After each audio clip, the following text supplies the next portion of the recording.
need to grind on the bottom, but I think this is gonna fit really nice. Really good cuts. The arc light still works really good. Good to have this tool, you know. It costs money for the best tool, so this was a really nice investment, I would say. So I'm gonna go ahead and cut the next one. Let's do that. What I do is I go ahead and draw this in my Inkscape program. I measure them and measure the the piece that I need to cut. I go ahead and draw them right there. Once you draw them, you have to save them, and then in your SheetCam,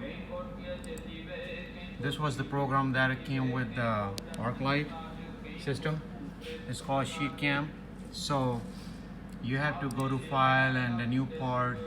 It'll bring the part, and then you have to select your operation, which is your tool, which tool you want to use to cut it.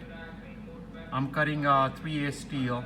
It's cutting at 65 amp, which is that thermal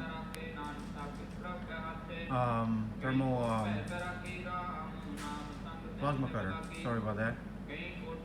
This is a PowerMax 65. It cuts really good.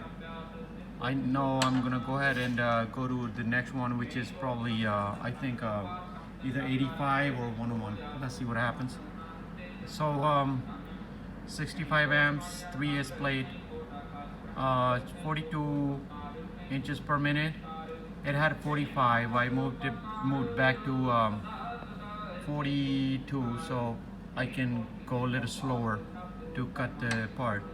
And all the settings are the same as the ArcLight guys told us, or in the video, to set it up and then don't touch them.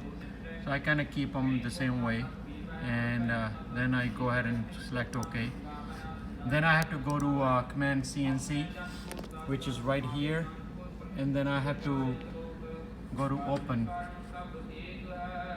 the file, and this will come over here. So once I have to cut the part again, I have to make sure